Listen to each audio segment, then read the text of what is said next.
Selamat pagi adik-adik semuanya, selamat datang di kampus Politeknik Mandiri Bina Prestasi. Adik-adik semuanya, sebagaimana yang telah diinformasikan oleh bagian kemahasiswaan kepada adik-adik semuanya, bahwa pada hari ini kita memasuki yang namanya masa pengenalan kehidupan kampus.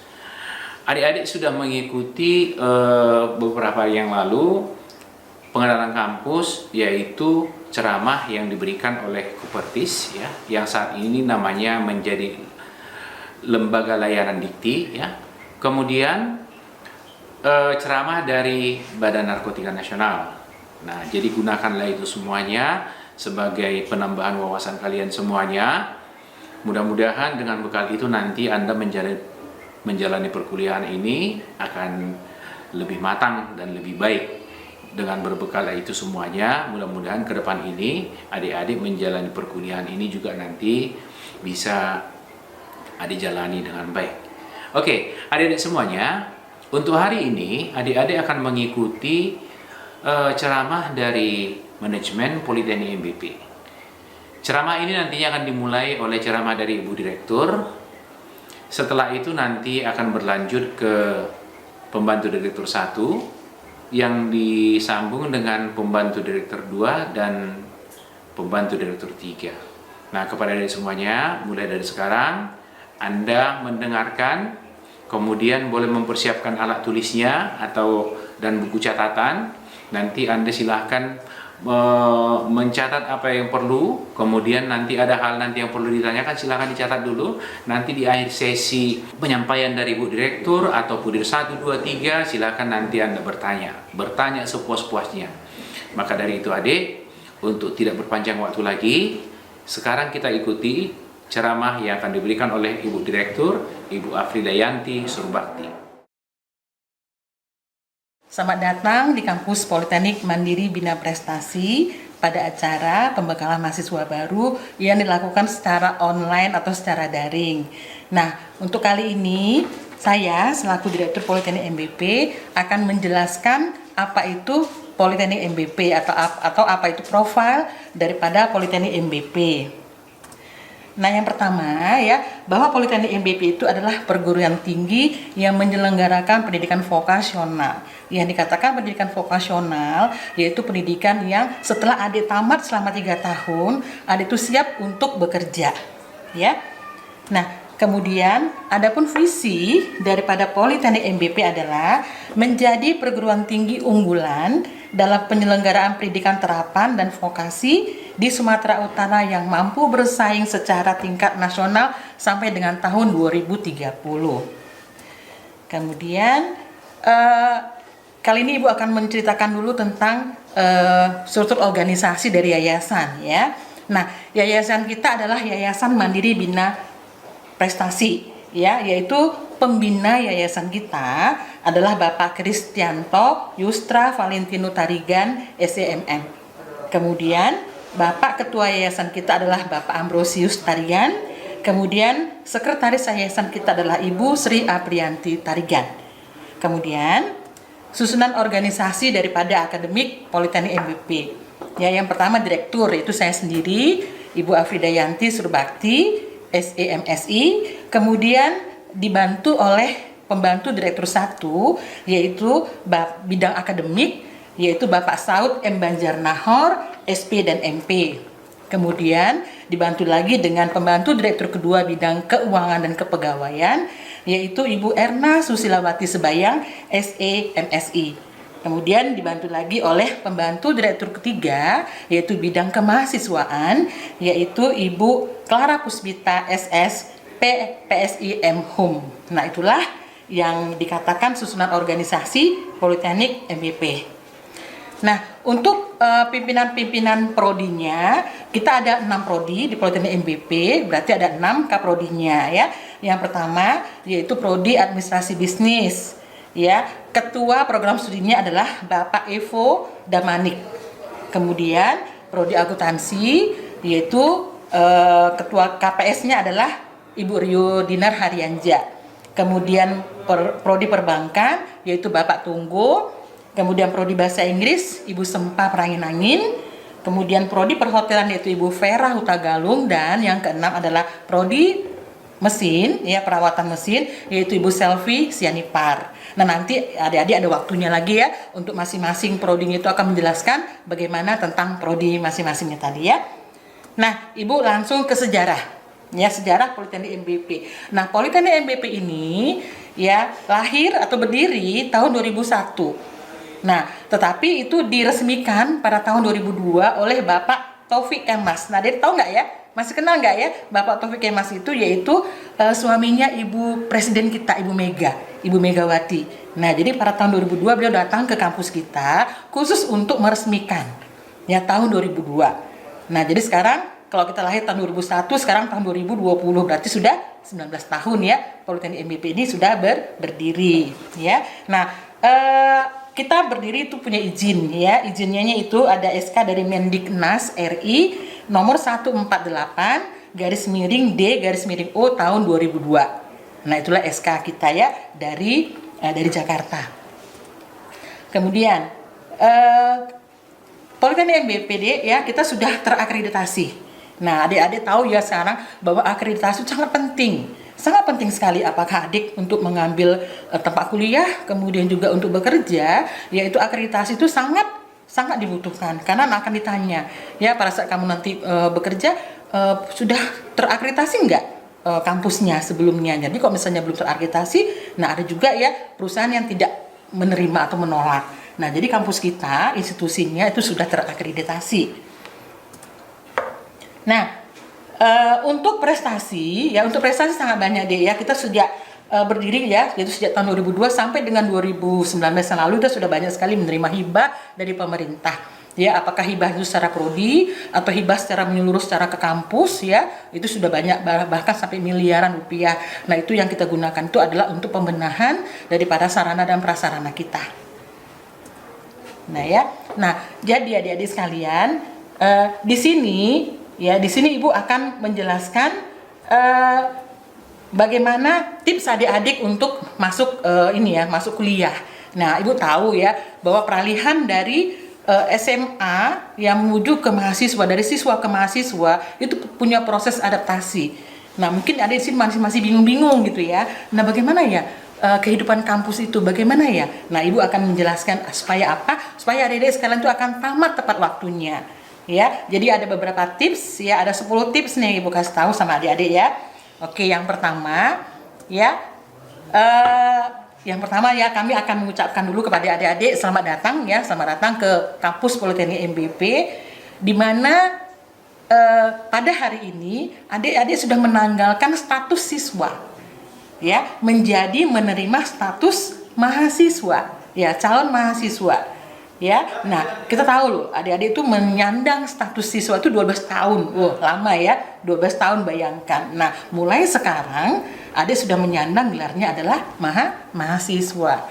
Nah, tapi jangan dulu seneng loh. Kenapa? Nah, masuk ke dalam dunia mahasiswa itu banyak juga masalahnya. Nah, Ibu akan menjelaskan bagaimana trik ya untuk menyelesaikan masalah supaya adik tamat waktu untuk di perkuliahan. Ya.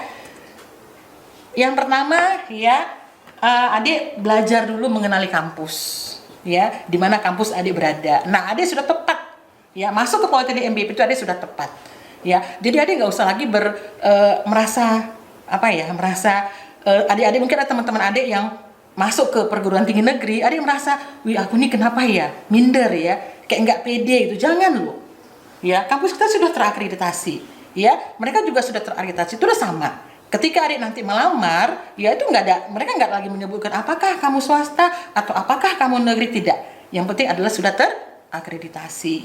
Ya, kenapa Ibu katakan tepat? Ya, kampus kita ini kan kita sudah diploma 3 ya. Nah, ketika adik tamat, adik bisa menyambung ke universitas yang untuk ke jenjang S1. Banyak sekali mahasiswa kita, alumni kita yang dari sini dari Politeknik MBP ini menyambung ke USU.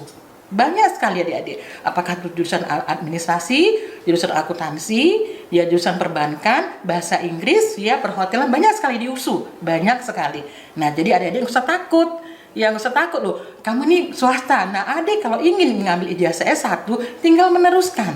Ya, begitu terima ijazah langsung daftar. Mereka pasti akan menerima. Nah, terbukti setelah mereka selesai tamat kuliah S1 bahkan S2, itu mereka kita rekrut menjadi dosen-dosen kita di sini. Nanti adik-adik lihat secara langsung siapa mantan-mantan alumni kita yang sudah kita jadikan dosen di Politeknik MPP. Nah, jadi adik nggak usah ragu-ragu, ya adik sudah tepat memilih kampus yang tepat untuk kuliah, ya. Nah, kemudian, selanjutnya adik harus memastikan target lulus itu tepat waktu. Jadi harus ada di mindset atau di pikiran adik-adik, aku harus lulus tepat waktu, yaitu 3 tahun, ya, karena kita diploma 3. Jadi wajib 3 tahun. Nah, bagaimana caranya? Nah, dulu pengalaman ibu supaya tamat cepat, ibu juga dari diploma 3 dari kampus Politeknik Negeri, ya, USU.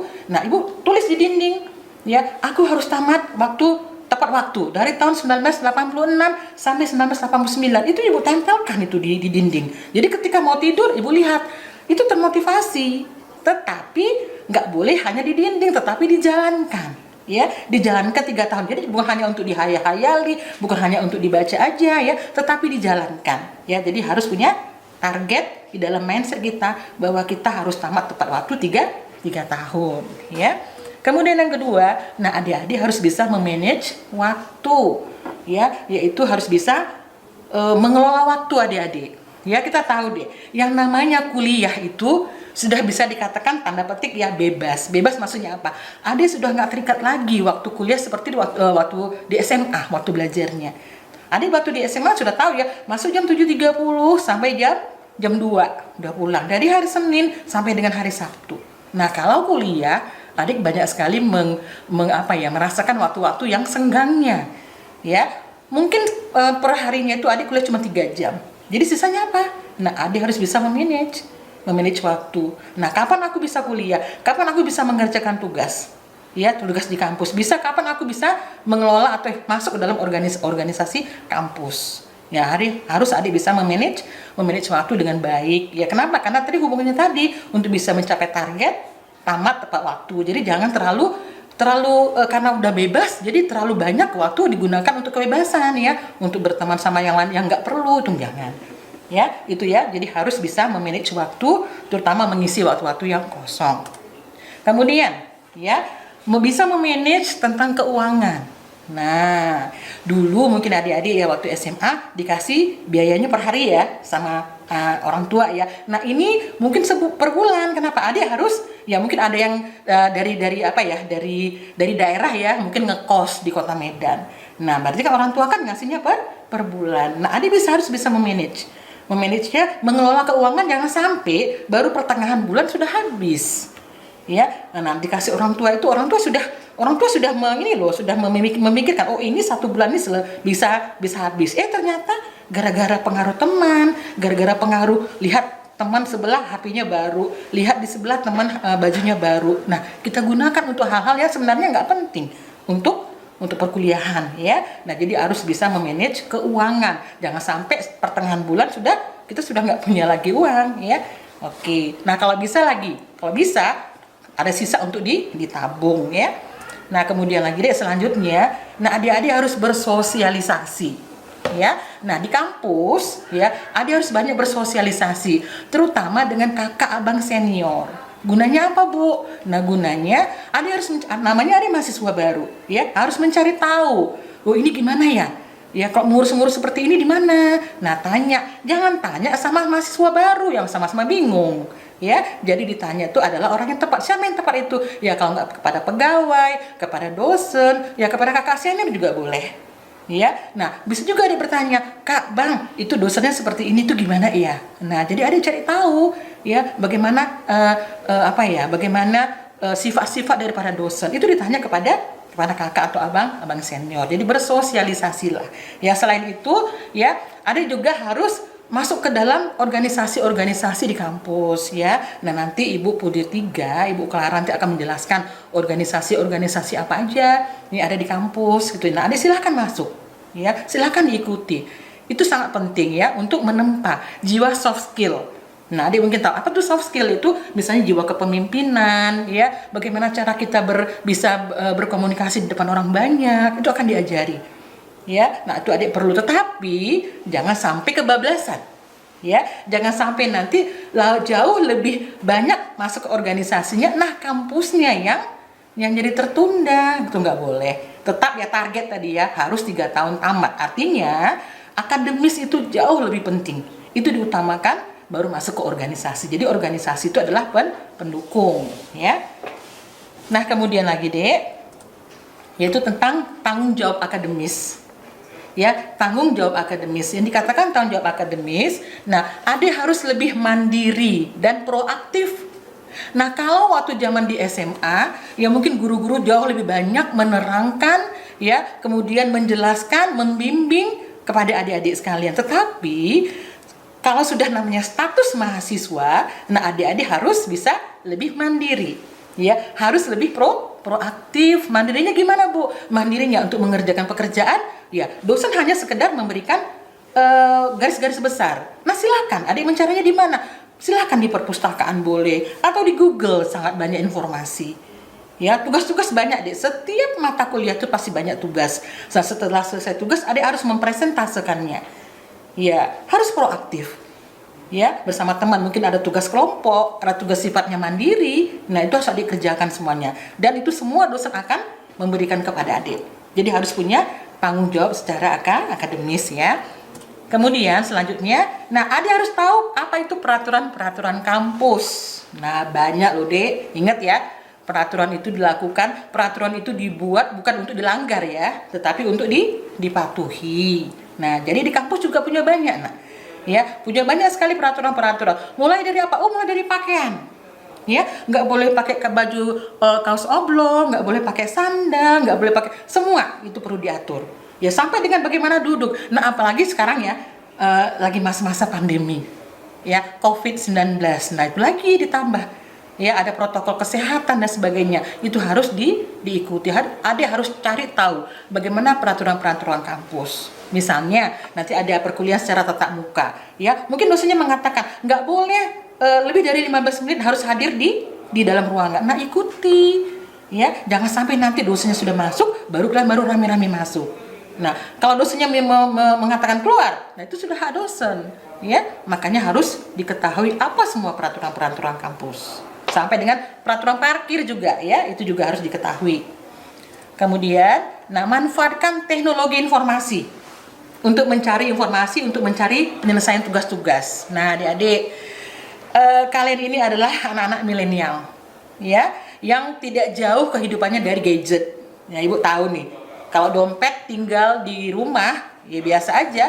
Tapi kalau HP tinggal, nah bingung. Kuota nggak ada, bingung. Teriak-teriak nih sama orang tua. Ya kan? Nah, jadi maksud Ibu, gunakan dengan bijak. Ya, gunakan dengan bijak HP, ya, atau gadget, atau mungkin laptop yang ada sama kalian. Ya, silahkan. Mungkin untuk saat-saat tertentu boleh main game, silahkan, boleh ya. Tetapi jangan hanya itu aja. Tapi gunakan dengan bijak untuk perkuliahan kalian.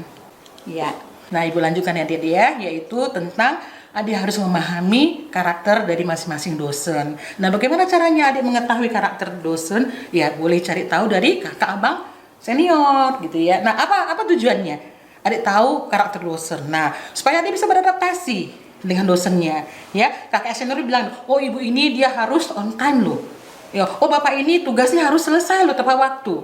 Nah, ibu ini nggak boleh loh terlambat dan sebagainya. Nah, itu tujuannya. Jadi harus adik tahu karakter dosen untuk apa? Supaya adik bisa beradaptasi. Ya, untuk apa tujuannya? Supaya cepat selesai atau cepat tamat, ya.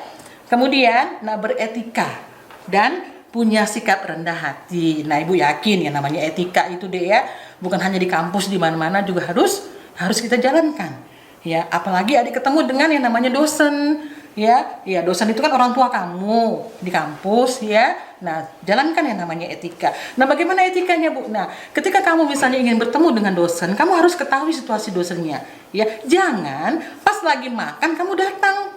Ya, Bu, saya mau minta tanda tangan. Loh, nah itu kan namanya kita juga harus paham gitu deh, ya. Nah, kamu lihat dulu situasinya. Oh, ibu tuh baru capek. Ya, baru turun tangga, baru naik tangga, masih ngos-ngosan, kamu sudah minta informasi, bertanya dan sebagainya. Jangan, ya. Kamu lihat dulu bagaimana kondisi daripada dosen.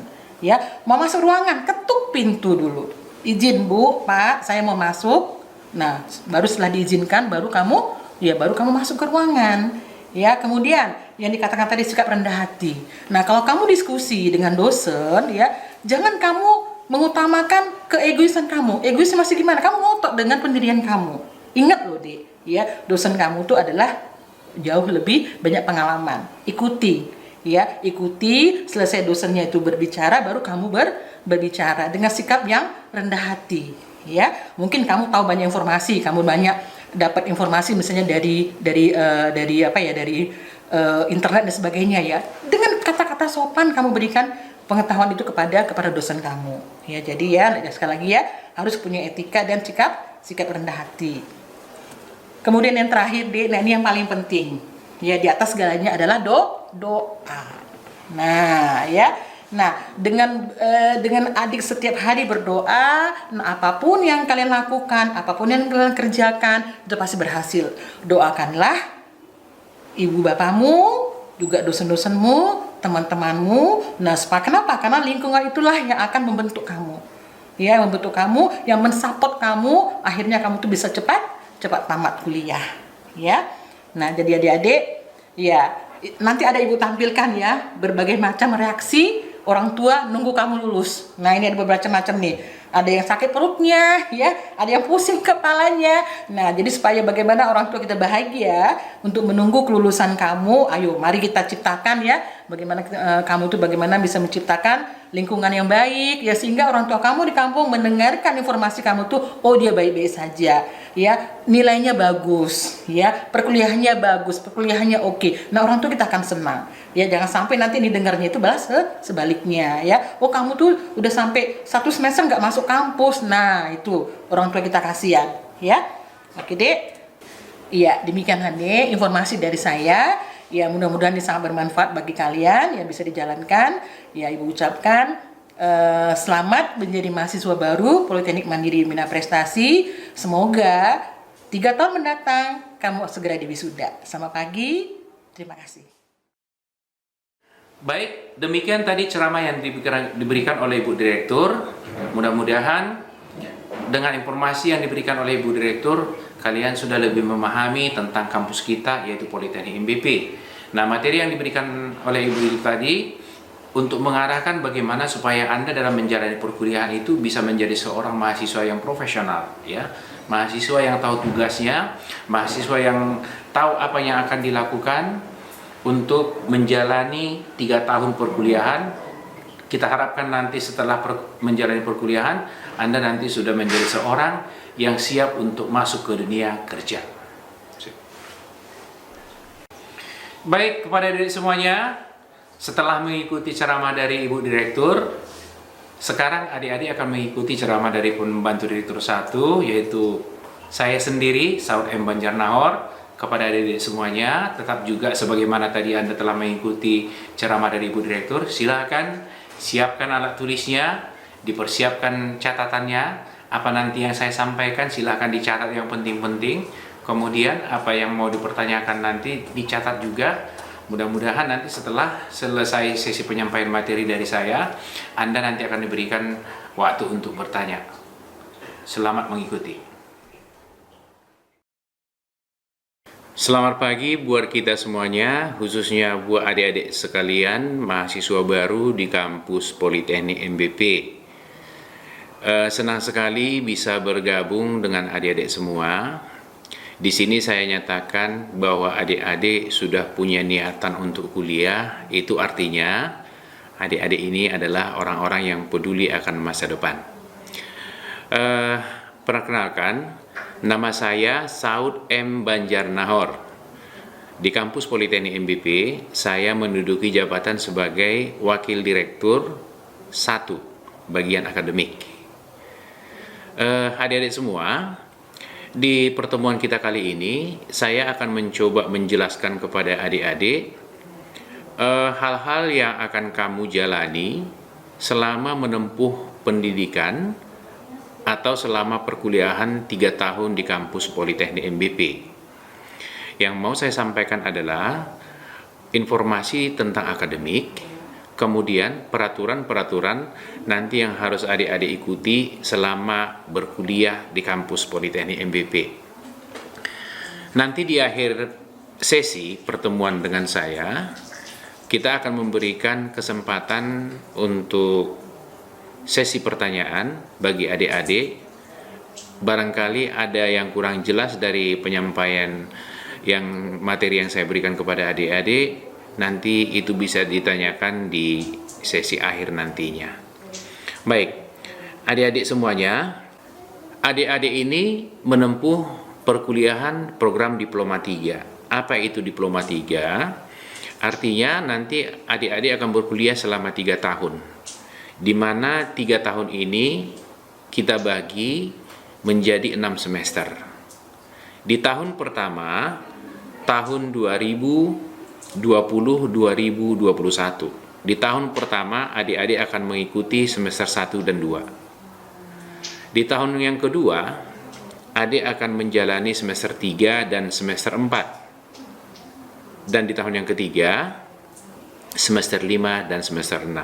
Artinya, untuk 3 tahun itu adik-adik menjalani 6 semester sampai nanti adik-adik menamatkan perkuliahan.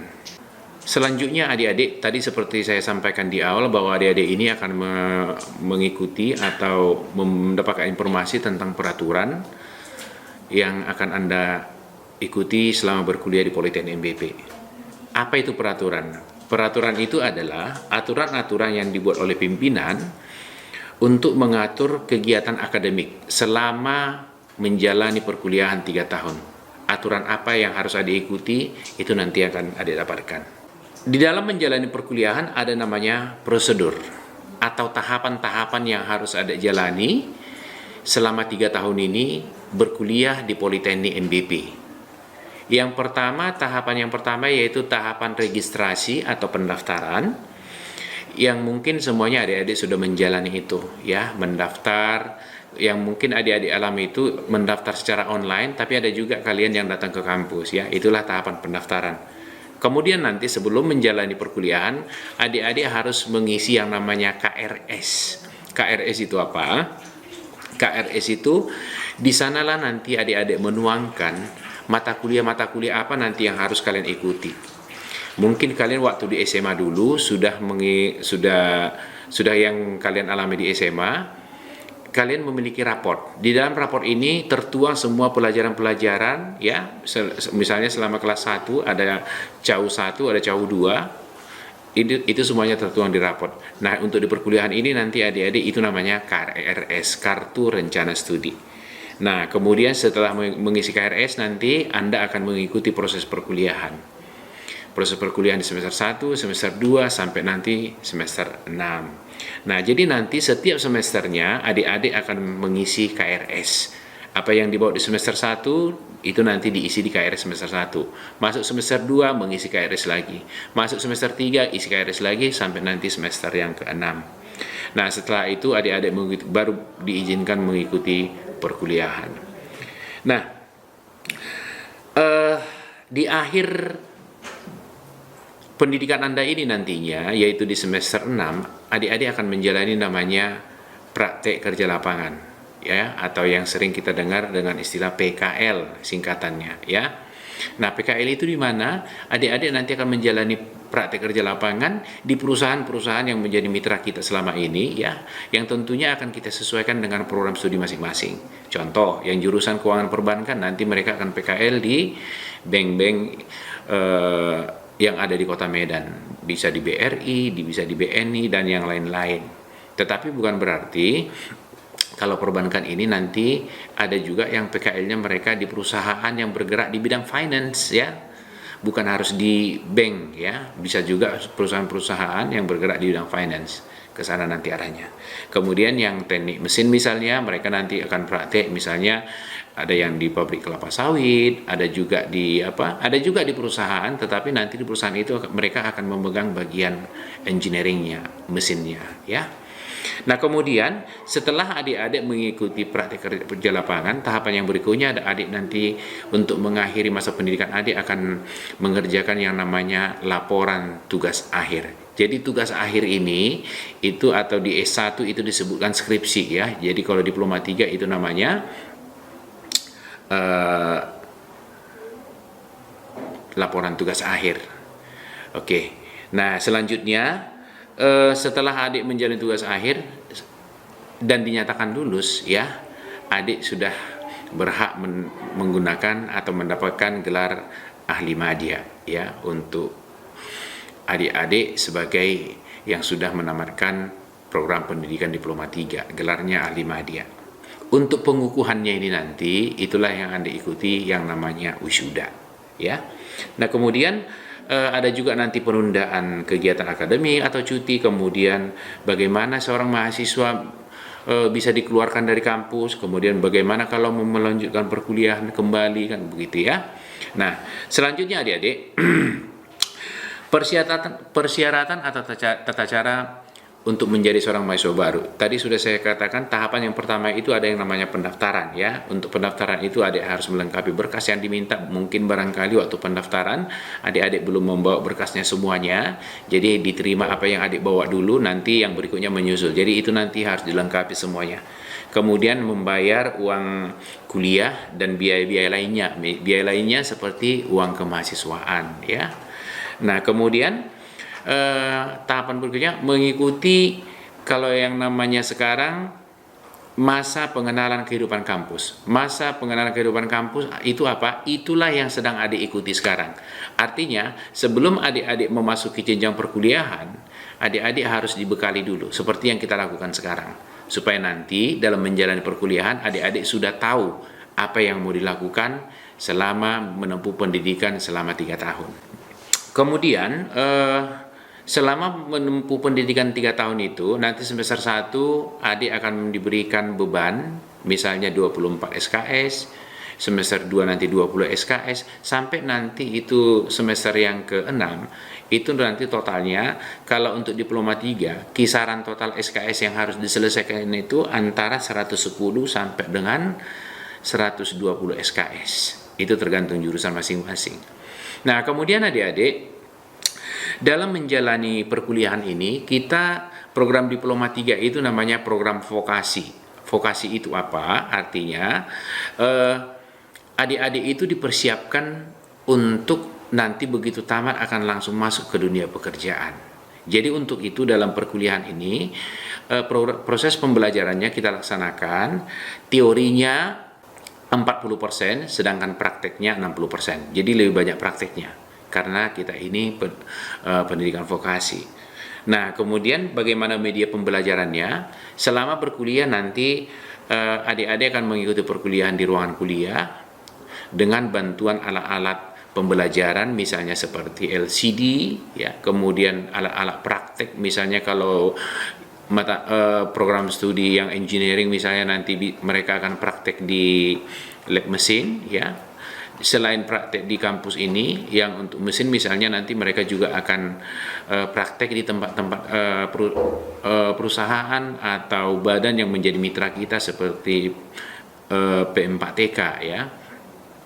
Nah, kemudian selain di ruangan kelas, adik-adik juga nanti akan mengikuti proses pembelajaran di laboratorium, ya. Di laboratorium kita ada laboratorium mengetik, ada laboratorium perkantoran, ada juga laboratorium komputer, ada laboratorium bahasa, dan yang lain-lain. Proses pembelajaran, ya. Jadi dalam perkuliahan ini nanti adik akan menjalani perkuliahan. Untuk satu mata kuliah itu adik harus mengadakan tatap muka sebanyak 16 kali, ya. Itu sudah termasuk mid semester dan ujian akhir semester. Jadi nanti adik-adik akan menjalani perkuliahan sampai perkuliahan yang sampai 7 pertemuan. Nanti pertemuan yang ke-8 adik akan mengikuti yang namanya ujian mid semester atau ujian tengah semester. Nah, nanti masuk pertemuan 8, 9, 10, 11, 12, 13, 14, 15, dan yang pertemuan yang ke-16 adik-adik akan mengikuti yang namanya ujian akhir semester. Nah, antara pertemuan pertama sampai dengan pertemuan ke-7 tentunya itu nanti adik-adik menerima ada tugas-tugas, kemudian ada kuis dari dosen, ya. Nah, jadi selama 16 pertemuan itu adik-adik harus mengikutinya full, ya. Ada kemungkinan nanti adik-adik berhalangan kuliah, mungkin karena sakit atau kepentingan yang lain, tetapi adik-adik untuk syarat kelulusan, ya, adik-adik itu harus mengikuti perkuliahan minimal 75% dari 16 pertemuan. Nah, jadi kalau misalnya adik-adik itu absennya sudah 5, tidak boleh lagi. Absen itu maksimal 4 untuk satu mata kuliah. Kalau sudah 5 absennya, itu berarti adik-adik tidak bisa lagi menyelesaikan mata kuliah tersebut. Harus diulang untuk tahun berikutnya. Ya, jadi pertemuan itu wajib 75%. Selanjutnya adik-adik, kita masuk ke tata tertib, ya. Tata tertib untuk menjalani perkuliahan di kampus kita, kampus Politeknik MBP, ya. Yang pertama itu harus mengikuti peraturan-peraturan standar untuk pencegahan dari kecelakaan, ya. Untuk itu bagaimana nanti dalam menjalani perkuliahan itu adik-adik harus mengikuti peraturan-peraturan yang telah ditetapkan di kampus Politeknik MBP, ya. Nah, kemudian selama menjalani proses perkuliahan di dalam kelas, adik-adik dilarang sambil makan, dilarang merokok di dalam gedung, ya, di dalam gedung atau di dalam kampus, ya. Kemudian begitu juga di laboratorium dan di bengkel. Nah, selanjutnya peraturan yang berikutnya adik-adik, kita semuanya sebagai warga Politeknik MBP, baik itu dosen atau pegawai, mahasiswa, harus sama-sama bertanggung jawab untuk menjaga barang-barang milik kampus, ya. Menjaga kebersihannya, kemudian menjaga bagaimana itu supaya jangan rusak, apalagi menjaga supaya jangan hilang. Yang berikutnya adik dalam hal pakaian, ya. Pakaian dalam mengikuti perkuliahan standarnya berpakaian yang sopan dan rapi, ya. Tetapi tidak boleh menggunakan sandal jepit, ya. Tidak boleh menggunakan sepatu selop, ya. Wajib pakai sepatu, ya. Dan tidak boleh menggunakan kaos oblong. Nah, adik-adik dalam menjalani perkuliahan ini nanti biasanya untuk masing-masing program studi mereka ada membuat semacam uniform, ya, atau seragam jurusan. Jadi itu kapan digunakan, itu nanti jurusan masing-masing akan menentukan kapan itu uniformnya digunakan. Tapi secara umum kalian nanti akan mendapatkan yang namanya jas alma mater, ya. Jas alma mater itu dimiliki seragam oleh semua mahasiswa Politeknik MBP. Untuk pria rambutnya dianjurkan rapi, ya. Tidak boleh gondrong, ya, tidak boleh gondrong. Apalagi menggunakan anting-anting dan tidak boleh memakai tato, ya. Nah, kenapa itu kita wajibkan? Karena kita harus menyadari adik bahwa Anda ini semuanya kita persiapkan untuk menjadi seorang profesional muda, ya. Jadi tampilannya harus baik, apalagi tantangan ke depan, ya, standar untuk penerimaan tenaga kerja itu meningkat terus, ya. Di samping kompetensi yang kamu miliki, juga tampilan kamu harus tampilan yang normal, ya, tidak aneh-aneh. Tidak ada anting-anting di telinga, apalagi anting-anting di hidung, ya, itu tidak boleh. Nah, untuk mahasiswa nanti Ibu Pembantu Direktur 3 akan menjelaskan tentang organisasi kemahasiswaan, ya. Jadi untuk adik-adik yang berbakat menjadi seorang politisi, ya, bergabunglah di organisasi mahasiswa, ada namanya Badan Eksekutif Mahasiswa, ya. Dan adik-adik tidak dilarang untuk mengikuti aktivitas politik yang terlarang di dalam kampus. Yang perlu kamu ingat, satu-satunya induk organisasi yang ada di kampus itu adalah BEM. Tidak boleh membawa organisasi atau organisasi kepemudaan atau organisasi yang ada di luar kampus tidak boleh dibawa. Baik adik-adik, hal yang berikutnya adalah sanksi-sanksi. Sanksi ini apa? Merupakan hal yang kamu dapatkan ketika kamu tidak mengikuti apa aturan yang telah kita tentukan.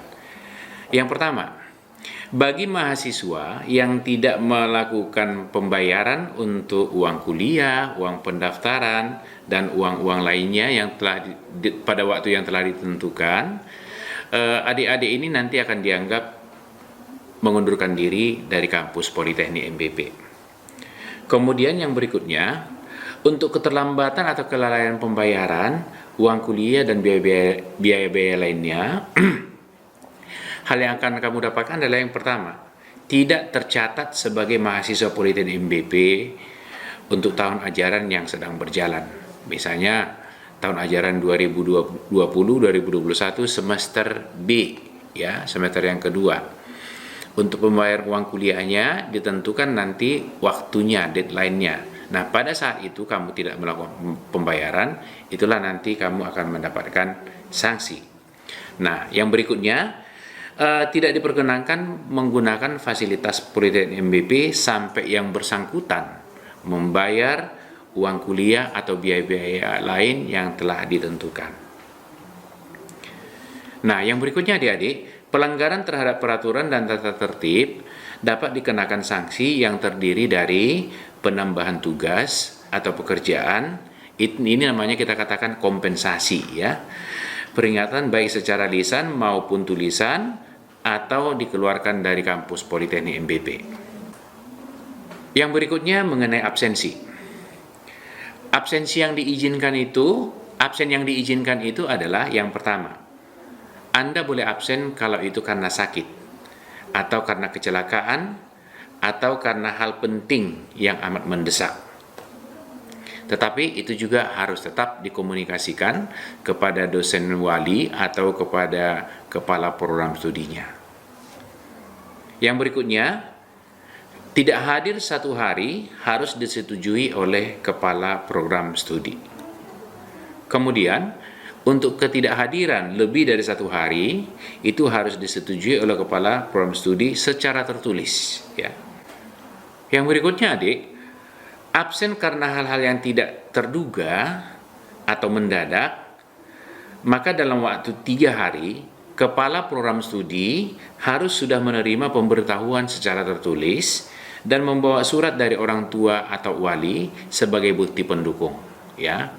Untuk saat sekarang ini, ya, di era informasi, teknologi informasi yang sudah semakin maju ini, tentunya kita tidak harus mematuhi harus surat atau bagaimana, bisa juga melalui telepon. Yang penting ada komunikasi antara orang tua si mahasiswa kepada dosen atau kepala program studi. Yang berikutnya, karena sakit atau kecelakaan, ini harus mengirimkan surat keterangan dari dokter. Nah, absen yang tidak diizinkan itu bagaimana? Absen yang tidak diizinkan itu absen tanpa izin, ya. Tidak hadir ke kampus tetapi tidak ada informasi, ya, tidak ada surat, tidak ada informasi apa-apa. Keterlambatan atau meninggalkan pelajaran sebelum waktunya. Dalam setiap perkuliahan dapat sanksi hukuman kompensasi, ya. Kompensasi itu apa? Itu nanti akan ditetapkan oleh Wakil Direktur 2 berupa penambahan pekerjaan-pekerjaan yang itu nantinya keseluruhan dilaksanakan di kampus atau di sekitar kampus Politeknik MBP. Kemudian adik-adik, kompensasi dilakukan pada waktu atau masa libur sesuai dengan peraturan yang dilakukan oleh Kepala Program Studi. Selanjutnya, ketidakhadiran atau absen akan dijumlah pada akhir semester dan dituliskan pada laporan evaluasi. Selanjutnya adik-adik, saya akan memaparkan tentang evaluasi pembelajaran. Nah, evaluasi pembelajaran di kampus kita dilakukan pada tengah semester. Yang pertama, ujian tengah semester. Seperti yang saya sampaikan di awal, bahwa ujian tengah semester itu dilakukan di pertemuan yang ke-8. Selanjutnya, di pertemuan yang ke-16 itu nanti akan dilakukan atau adik-adik akan mengikuti yang namanya ujian akhir semester. Selain itu, ada komponen-komponen yang juga dievaluasi, yaitu absensi, tugas, kemudian kuis ya. Tugas dan kuis ini kapan akan didapatkan mahasiswa? Tugas dan kuis ini akan adik-adik dapatkan di dalam pertemuan pertama sampai dengan ke-7 atau pertemuan ke-9 sampai dengan pertemuan yang ke-15, di mana semuanya itu nanti akan memiliki poin-poin penilaian tersendiri. Selanjutnya adik-adik, untuk penilaian ya. Untuk penilaian itu nanti kalau adik-adik itu selama di SMA mungkin mendapatkan nilai itu angka ya, mendapatkan nilai angka. Misalnya range-nya antara 1 sampai dengan 10 ya. Bisa nanti angkanya 6, bisa 7, bisa 8 kan begitu ya. Nah, jadi untuk di perkuliahan ini nantinya memang adik-adik akan mendapatkan angka, tapi nanti dalam angka, tetapi nanti itu akan dinyatakan dalam huruf ya. Misalnya nilai A, nilai B, nilai C ya, bahkan D dan E. Nah, kapan si mahasiswa mendapatkan nilai A, kapan mendapatkan nilai B, itu ada range untuk mendapatkan itu seperti yang adik-adik lihat di tampilan ya.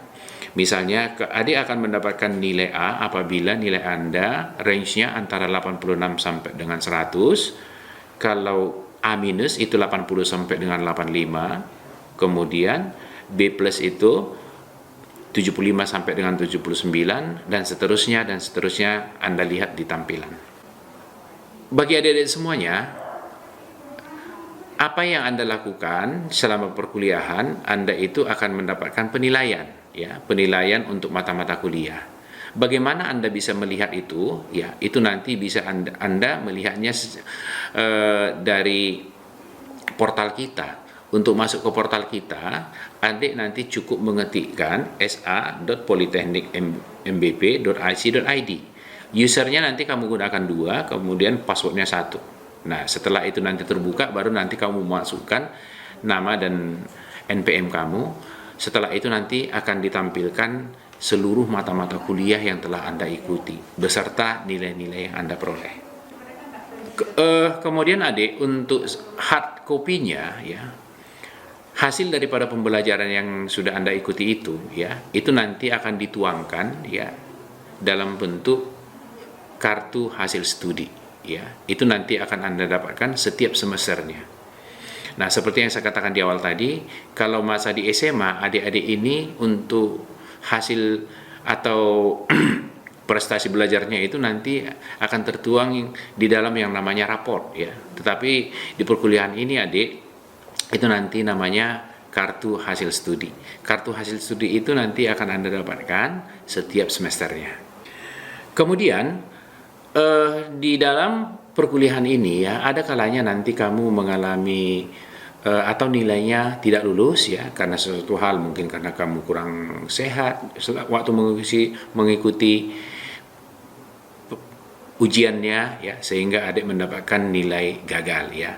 Itu nanti bisa diperbaiki, namanya ujian perbaikan ya. Bagi mahasiswa yang gagal ujian akhir semester atau nilai D atau E, diberi kesempatan mengikuti ujian perbaikan dengan persyaratan yang telah ditetapkan oleh lembaga ya. Selanjutnya adik, ada namanya semester pendek ya. Semester pendek ini adik ikuti nanti apabila mengalami kegagalan nilai D atau E pada ujian perbaikan, maka dilakukan program semester pendek yang dilakukan pada saat libur ya. Persyaratan semester pendek ini ditetapkan oleh institusi ya. Selanjutnya diwajibkan bagi mahasiswa yang akan memasuki semester 6 untuk menjalani yang namanya praktek kerja lapangan. Seperti yang saya sampaikan di awal tadi adik, nanti kamu akan mengikuti praktek kerja lapangan itu di semester 6 di perusahaan-perusahaan yang menjadi mitra daripada kampus kita, kampus Politeknik MBP, yang tentunya nanti kita akan mengarahkan adik-adik semuanya untuk mengikuti praktek kerja lapangan ini pada perusahaan-perusahaan yang berhubungan atau yang connect dengan program studi Anda sendiri ya, seperti jurusan perbankan nanti akan kita arahkan ke bank-bank yang ada di Kota Medan, atau perusahaan bukan bank tetapi bergerak di bidang finance ya, nanti akan mengikuti praktek kerja lapangan di sana. Yang perhotelan nanti praktek kerja lapangannya di perhotelan, kemudian yang teknik mesin praktek kerja lapangannya misalnya di pabrik kelapa sawit dan yang lain-lain. PKL dilakukan pada instansi pemerintah atau swasta selama 2 bulan ya, pada itu biasanya pada bulan Maret sampai dengan Mei. Setelah nanti adik-adik menyelesaikan PKL ya, tentunya untuk penyelesaian masa pendidikan Anda ini nantinya Anda diwajibkan untuk membuat atau menuliskan yang namanya laporan tugas akhir. Apa ini laporan tugas akhir? Kalau di jenjang S1 adik namanya skripsi ya, tapi kalau di jenjang diploma 3, program diploma 3 ini namanya laporan tugas akhir ya. Nah, apa yang Anda tuliskan di laporan tugas akhir ini tentunya hal-hal yang berhubungan dengan program studi Anda. Itu nanti akan diarahkan oleh jurusan ya.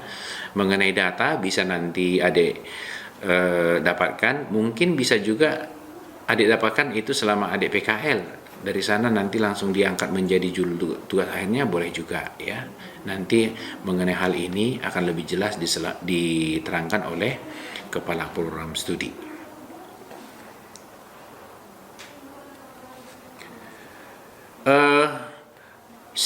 Setelah nanti adik menyelesaikan proses pembuatan tugas akhir, nanti adik akan mengikuti yang namanya sidang tugas akhir atau meja hijau. Kapan itu bisa diikuti? Setelah adik nanti menyelesaikan proses penulisan tugas akhir, dan itu nanti akan didampingi oleh seorang dosen pembimbing ya. Setelah itu selesai nanti akan di ACC atau disetujui oleh kepala program studi. Setelah itu nanti adik-adik akan mengikuti yang namanya sidang tugas akhir atau yang sering juga disebut dengan sidang meja hijau ya. Setelah selesai mengikuti proses sidang meja hijau, artinya Anda sudah berhak untuk mendapatkan gelar ahli media ya. Tetapi harus ada pengukuhannya ya. Pengukuhannya itu namanya aktivitas wisuda atau judisium ya. Pada saat wisuda nanti Anda akan dikokohkan atau ditetapkan atau disahkan sebagai seorang yang telah menamatkan jenjang pendidikan diploma 3. Jadi Anda nanti mulai dari setelah di wisuda Anda akan berhak menggunakan gelar ahli media di belakang nama Anda. Baik, yang berikutnya adik-adik yang mau dijelaskan kepada adik-adik semuanya adalah mengenai penundaan akademik. Penundaan akademik itu apa? Ya. Penundaan akademik itu atau yang sering disebutkan dengan cuti ya. Itu dialami oleh seorang mahasiswa karena keadaan tertentu atau penundaan kegiatan akademik ya. Bisa karena sakit ya. Bisa karena hal yang lain, tetapi kalau yang hal ini diharapkan untuk adik-adik jangan dulu ya. Mungkin karena menikah ya. Jadi menunda perkuliahan dulu ya, itu yang namanya cuti ya. Atau hal-hal yang lain yang tidak bisa dielakkan sehingga adik-adik akan menghentikan proses perkuliahan untuk sementara. Itulah yang disebut dengan penundaan kegiatan akademik. Penundaan akademik ini apa syarat-syaratnya? Yang pertama, penundaan akademik harus melalui permohonan daripada mahasiswa itu sendiri. Ya. Bisa juga mahasiswa yang absen kuliah selama 6 hari. Tadi di awal sudah saya sampaikan bahwa pertemuan dalam proses perkuliahan itu adik-adik harus diikuti minimal 75%. Ya. Jadi kalau sudah absen 5 kali tidak boleh lagi. Nah, di sini dikatakan mahasiswa yang absen kuliah selama 6 hari, ya. Yang berikutnya mahasiswa yang absen untuk satu mata kuliah 9 kali berturut-turut, ya. Itu bisa mengajukan untuk cuti. Kemudian membayar administrasi 500.000 per semester. Kemudian yang selanjutnya adik-adik, untuk sanksi yang berat ya, mahasiswa itu bisa dikeluarkan dari kampus ya. Apa-apa saja yang membuat mahasiswa bisa dikeluarkan dari kampus? Yang pertama, melakukan tindak pidana ya, misalnya pembunuhan ya, atau tindakan pidana yang berat yang lain ya. Kemudian terlibat di dalam penyalahgunaan narkoba ya. Kepada adik semua, di dalam pembekalan ini adik-adik akan kita bekali tentang pengetahuan penyalahgunaan narkoba. Jadi itu betul-betul harus adik-adik ikuti, karena itu sangat penting di tengah maraknya penyalahgunaan narkoba saat ini yang bisa merusak generasi muda kita. Yang berikutnya, melakukan pencurian atau penipuan, atau juga pemalsuan atau kecurangan di lingkungan Politeknik MBP. Alasan ini Anda bisa dikeluarkan dari Politeknik MBP. Yang berikutnya, adik, melakukan pelanggaran berat secara berulang-ulang ya, melanggar peraturan disiplin. Artinya, adik melakukan pelanggaran, nanti adik akan mendapatkan surat peringatan. Diingatkan, kemudian pelanggaran lagi. Diingatkan, pelanggaran lagi. Sampai dengan peringatan ketiga masih melanggar, Anda dikeluarkan. Itu yang dimaksud tadi, melakukan pelanggaran secara berulang-ulang. Yang berikutnya, mahasiswa yang dianggap cuti akademik tetapi tidak mengurus surat penundaan kegiatan akademiknya. Nah, ini adik-adik, tadi sebelumnya saya sudah sampaikan, untuk adik-adik yang akan melakukan penundaan kegiatan akademik atau cuti itu, adik harus melakukan permohonan ya, permohonan secara tertulis, kemudian membayar biaya administrasinya. Nah, kemudian Anda tidak datang ke kampus, tidak melakukan aktivitas akademik, perkuliahan atau kegiatan yang lainnya, tetapi Anda tidak ada pemberitahuan apa-apa, tidak ada informasi apa-apa. Maka dengan alasan yang seperti itu, Anda bisa dikeluarkan dari kampus atau diberhentikan. Adik-adik semuanya, itulah hal-hal penting yang harus kamu ketahui ya, dan harus diikuti selama kamu melaksanakan proses perkuliahan di kampus Politeknik MBP. Bagi adik-adik semuanya, itu yang bisa disampaikan. Untuk selanjutnya, adik-adik bisa bertanya untuk hal-hal yang kurang jelas. Untuk ini dipersilakan kepada adik-adik semuanya untuk bertanya. Apa yang saya jelaskan barangkali kurang jelas atau tidak dimengerti, silakan adik-adik bisa bertanya. Sekian dan terima kasih. Selamat pagi.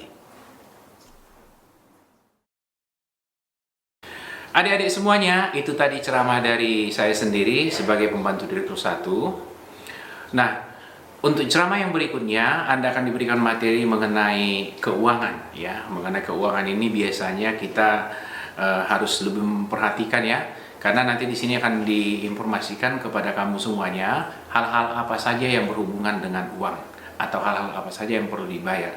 Untuk ini saya persilakan kepada Ibu Pembantu Direktur 2, Ibu Erna Sebayang. Kepada Ibu, waktu dan tempat dipersilakan. Halo, selamat pagi. Kenalkan, nama saya Erna Susilawati Sebayang. Saya dari Politeknik MBP, khususnya menangani bidang keuangan dan umum serta sumber daya manusia, atau dikenal dengan istilahnya kalau di Politeknik MBP itu adalah Pembantu Direktur 2 atau Pudir 2. Di sini saya akan memberitahu kepada adik-adik mahasiswa bahwa yang berhubungan dengan keuangan so pasti ya, namanya uang kuliah. Uang kuliah kita bisa kita lakukan pembayarannya dengan beberapa cara. Tetapi untuk tahun 2020 yang baru-baru ini, pembayaran uang kuliah kita itu mendapat bantuan dari yayasan, yaitu sebesar 50%. Dan ini hanya dilakukan di tahun pertama saja. Tahun kedua, tahun ketiga itu tidak dilakukan yang namanya bantuan 50%. Jadi untuk tahun kedua dan tahun ketiga, adik-adik nanti bisa melakukan pembayarannya melalui cara pembayaran yang sudah ditentukan oleh Politeknik MBP, yaitu pertama, cara pembayaran dengan tunai.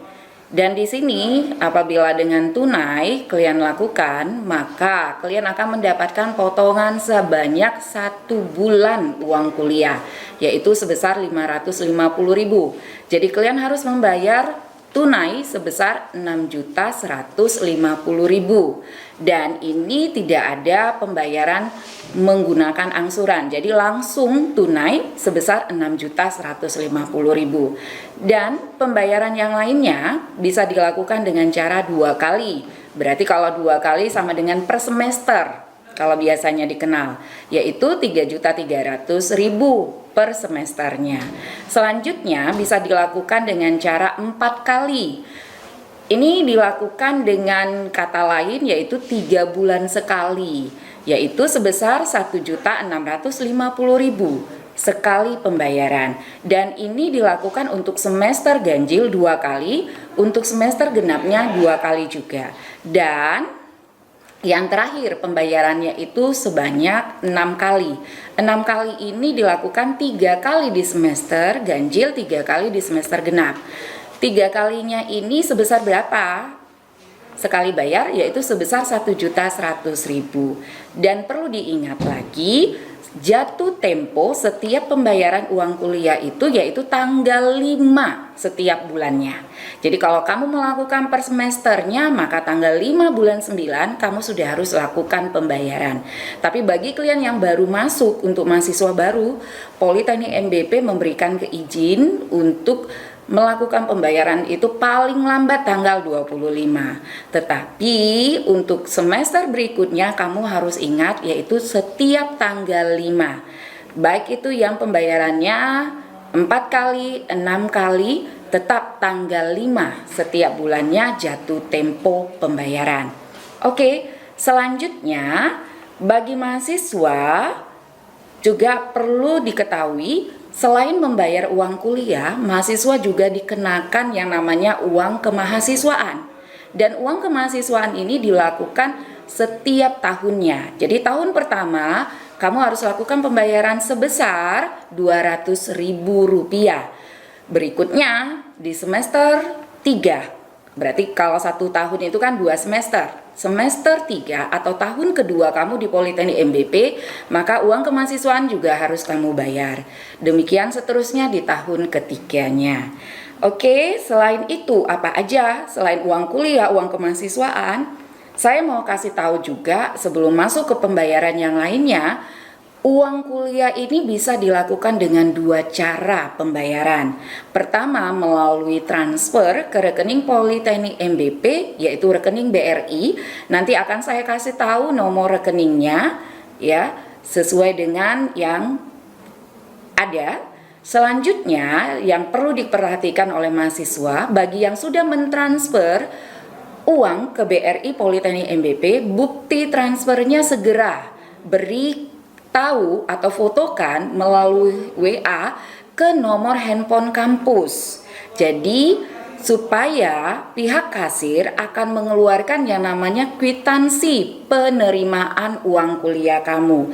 Kenapa ini harus dilakukan? Karena bukti transfermu tadi, bukti transaksian dari bank itu bisa pudar, bisa hilang. Jadi untuk memperkuatnya supaya ada lagi tertinggal di kampus Politeknik MBP, maka ini akan disalin kembali ke bukti penerimaan uang kuliah.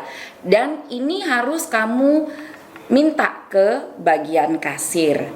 Selanjutnya, kalau kamu tidak sempat melakukan transfer, kamu juga bisa melakukan pembayaran yang kedua. Caranya yaitu secara tunai melalui kasir. Tetapi saya sering ingatkan bagi kalian mahasiswa, karena uang ini adalah unsur yang sangat jahat. Kenapa unsur jahat? Karena kalau kelihatan, ya kan, sebentar nanti saya mau pakai untuk ini. Jadi saran saya, kalau orang tuamu sering mentransfer uang dari kampung, kamu lebih bagus menggunakan cara pembayaran yang pertama tadi, yaitu melalui transfer ke BRI. Walaupun orang tuamu tidak punya rekening BRI, jadi tolong juga ingatkan ini ke orang tuamu supaya melakukan transfer pembayaran uang kuliah sebelum tanggal 5 setiap bulannya. Oke, selanjutnya selain uang kuliah dan uang kemahasiswaan tadi, di kampus kita, bagi mahasiswa yang punya ketinggalan dalam hal mata kuliah karena nilainya jelek, maka mahasiswa dapat melakukan yang namanya perbaikan, atau dengan istilah lainnya di kampus juga dikenal yang namanya ujian ulangan. Untuk ujian ulangan ini, bagi mahasiswa yang mau mengikutinya akan dikenakan biaya ujian ulangan sebesar 75.000 per mata kuliah, dan ini tergantung dari mata kuliah, berapa mata kuliah yang harus kamu ambil. Selanjutnya, selain ujian ulangan, mahasiswa juga dalam memperbaiki nilainya boleh mengikuti yang namanya semester pendek atau crash program. Apa itu semester pendek? Tadi sudah dijelaskan oleh bagian akademik. Jadi di sini untuk semester pendek dan CP, maka mahasiswa akan dikenakan biaya untuk semester pendek sebesar 300.000 per SKS. Sedangkan untuk CP atau crash program itu sebesar 600.000 per SKS. Jadi saya harap ini nominalnya cukup lumayan bagi kalian. Alangkah baiknya jangan pernah mengikuti yang namanya SP atau CP kalau tidak terpaksa, karena lumayan loh. Kalau SKS-nya ada 600.000 kali 3, 1.800.000. Udah hampir sama dengan uang kuliah yang pembayarannya 4 kali. Oke.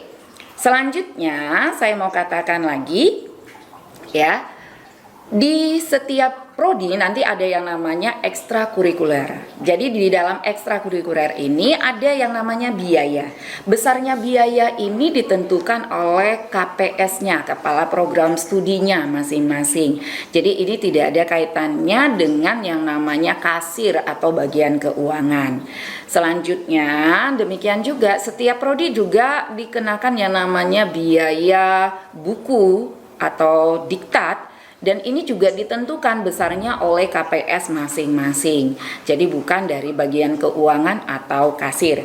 Itu berhubungan dengan bagian keuangan. Untuk bagian umumnya, saya juga ingatkan ke bagi anak-anak kami, untuk yang namanya urusan administrasi, apakah kalian nanti mau minta surat keterangan, ini akan dilayani apabila kalian sudah melakukan kewajiban, yaitu pembayaran uang kuliah tadi.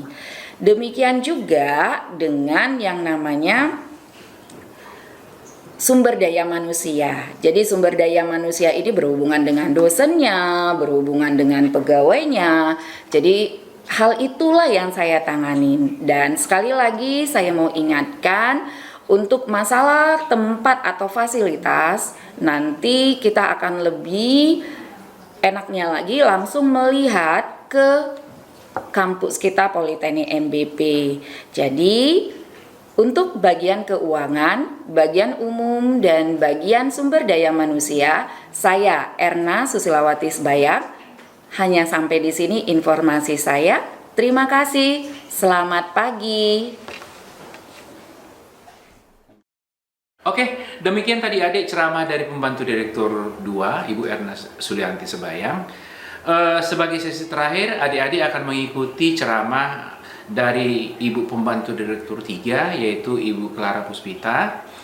Ibu ini nanti akan memberikan materi tentang kemahasiswaan, ya. Hal-hal apa yang akan kamu jalani, hal-hal apa saja nanti yang harus kamu ikuti di dalam aktivitas kemahasiswaan atau organisasi apa saja yang ada di kampus ini, itu nanti akan diberikan materinya oleh Ibu pembantu direktur 3, Ibu Clara Puspita. Untuk itu kepada adik semuanya, silahkan didengarkan baik-baik, siapkan alat tulis dan catatannya, catat yang perlu, nanti di akhir sesi nanti kalian diberikan waktu untuk bertanya. Kepada Ibu Clara, waktu dan tempat dipersilakan. Assalamualaikum warahmatullahi wabarakatuh. Selamat pagi, salam sejahtera buat kita semua. Perkenalkan, nama saya Clara Puspita, SS SPC MPUM. Saya adalah Wakil Direktur 3 Bagian Kemahasiswaan di Kampus Politeknik Mandiri Bina Prestasi. Seperti anak-anak ketahui, saya menaungi kegiatan kemahasiswaan. Wakil Direktur 3 itu menaungi kegiatan-kegiatan yang dilakukan oleh mahasiswa. Nah, tidak terlepas dari itu, saya juga menaungi organisasi-organisasi kemahasiswaan. Induk dari organisasi kemahasiswaan itu adalah BEM. Apa itu BEM? BEM adalah Badan Eksekutif Mahasiswa. BEM menaungi beberapa organisasi yang di bawahnya, seperti yang pertama, itu organisasi yang bersifat keagamaan. Apa saja itu? Yang pertama itu ada IMI, Ikatan Mahasiswa Islam. Yang kedua ada KMK. Apa itu? Kebaktian Mahasiswa Kristen. Nah, kedua, organisasi kemahasiswaan yang bersifat kesukuan. Yang pertama, organisasi IMKA, Ikatan Mahasiswa Karo. Yang kedua, Himabatu. Himabatu, apa itu Himabatu? Himpunan Mahasiswa Batak Toba. Dan ada juga Himnis. Apa itu Himnis? Himpunan Mahasiswa Nias. Nah, selain itu ada juga organisasi jurusan HMPS, Himpunan Mahasiswa Program Studi. Apa-apa saja HMPS yang ada di Politeknik MBP? Yang pertama ada HMPS Bahasa Inggris, ada HMPS Akuntansi, ada HMPS Perbankan dan Keuangan, dan ada HMPS Administrasi Bisnis. Nah, yang keempat, organisasi kemahasiswaan lainnya adalah Public Speaking Club. Public Speaking Club ini adalah organisasi yang melatih anak-anakku semua supaya bisa berbicara, mampu berbicara di depan umum, punya kepercayaan diri, punya keberanian untuk berbicara di tempat umum. Nah, kemudian ya, yang berhubungan dengan kemahasiswaan, saya menaungi tentang beasiswa. Nah, beasiswa di kampus Politeknik MBP itu ada beberapa. Yang pertama, beasiswa bidik misi atau yang disebut sekarang dengan KIP kuliah.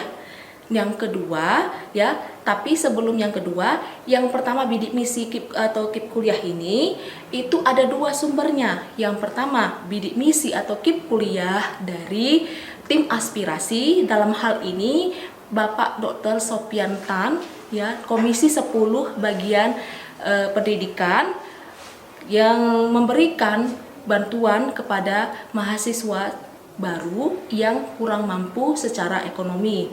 Yang kedua, bidik misi dari Dikti. Bidik misi aspirasi dan bidik misi dari Dikti yang penuh itu sama-sama pendanaannya tetap satu, yaitu Dikti, di mana uang kuliah gratis selama 3 tahun, kemudian ditambah dengan uang saku yang dicairkan 6 bulan sekali, di mana per bulannya 700.000 per bulan. Di setiap semester itu akan dilakukan pencairan yang langsung dicairkan ke rekening anak-anakku semua bagi yang penerima bidik misi. Beasiswa yang selanjutnya yaitu beasiswa PPA. Apa itu beasiswa PPA? Beasiswa PPA adalah peningkatan prestasi akademik. Diberikan kepada anak-anakku semua jika anak-anakku memiliki nilai IPK yang tertinggi di setiap stambuk, ya, di setiap stambuk dan angkatannya. Diseleksi lagi, kemudian dilakukan pengumuman siapa yang berhak untuk mendapatkan PPA ini. PPA ini langsung dari Dikti, diberikan sekitar 4.800.000 rupiah. Jadi diberikan secara bertahap. Tahap pertama 2.400.000, tahap kedua 2.400.000. Tidak sekaligus diberikan. Nah, selain itu syarat untuk bidik misi, syarat untuk PPA selain berprestasi, memiliki nilai IPK yang tinggi, kemudian aktif dalam kegiatan organisasi di kampus Politeknik MBP. Nah, kemudian beasiswa apa lagi? Beasiswa dari yayasan. Beasiswa dari yayasan ini diberikan setiap tanggal 2 Mei, Hari Pendidikan. Besarannya berapa? Tergantung dari kebijakan dari yayasan. Kisaran berapa yang akan diberikan. Nah, ini sangat membantu anak-anakku semua untuk memotivasi kamu cepat menyelesaikan perkuliahan di kampus kita. Nah, selain itu, ada beberapa aturan-aturan yang ditetapkan oleh kampus Politeknik MBP sebagai syarat untuk penerima beasiswa bidik misi.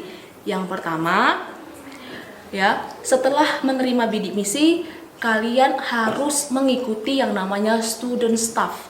Apa itu student staff? Student staff itu adalah praktek magang kecil-kecilan di kampus untuk membantu kegiatan akademik di kampus. Nanti misalnya anak-anakku semua ditempatkan di bagian akademik, bagian keuangan, bagian perpustakaan, bagian kemahasiswaan. Nah, anak-anakku semua akan digembleng bagaimana cara bekerja. Anak-anakku semua akan diperkenalkan dunia kerja. Bagaimana mengarsip data, bagaimana menginput data ke komputer, kemudian bagaimana cara berkomunikasi, sehingga begitu nanti kamu tamat, kamu akan siap terjun di dunia kerja. Nah, kemudian selanjutnya, nilai IP selama kamu kuliah setiap semester itu harus tinggi, minimal 3,30. Selanjutnya, boleh bekerja tapi di tempat yang tidak terikat dengan waktu bekerja. Itu ya aturan-aturan di penerima bidik misi. Selanjutnya apa lagi? Harus aktif terlibat dalam kegiatan organisasi kemahasiswaan yang bersifat di dalam dan keluar. Kemudian selanjutnya, tidak boleh memutuskan kontrak bidik misi ke depannya. Kenapa? Karena jika Anda memutuskan kontrak bidik misi, kontrak kuliah, berarti Anda harus mengembalikan uang negara yang telah diberikan kepada Anda. Nah, selanjutnya apa lagi?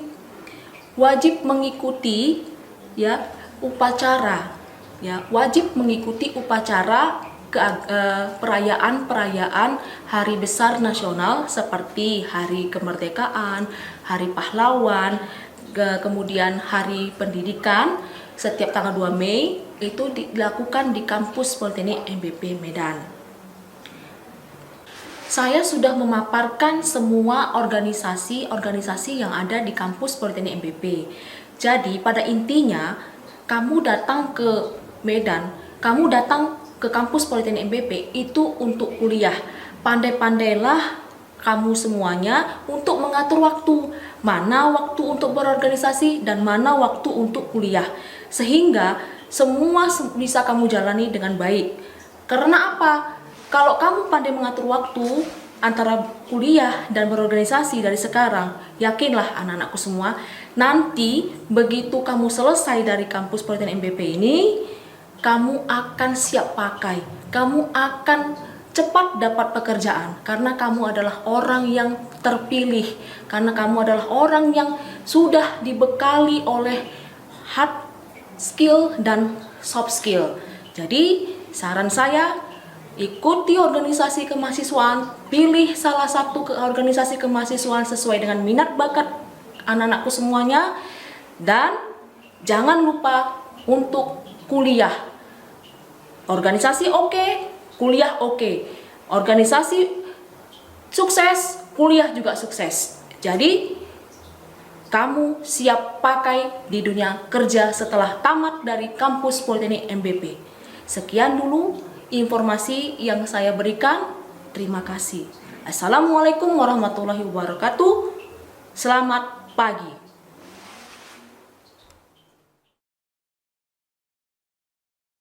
Oke adik-adik semuanya, itu tadi arahan atau ceramah dari Ibu Pembantu Direktur 3, Ibu Clara Puspita. Nah, mudah-mudahan dengan bekal tersebut adik-adik sudah memahami tentang organisasi kemahasiswaan yang ada di kampus kita. Demikian juga dengan aktivitas dari organisasi kampus yang ada di kampus kita Politeknik MBP. Begitu juga tadi informasi tentang beasiswa. Nah, bagi kamu semuanya, setelah mengikuti informasi dari Pudir 3 tadi, silakan manfaatkan kesempatan, raih prestasi semaksimalnya supaya nanti kamu bisa mendapatkan beasiswa yang diberikan oleh baik itu yayasan atau beasiswa dari Dikti. Mudah-mudahan nanti dengan prestasimu yang baik, kamu nanti akan bisa mendapatkan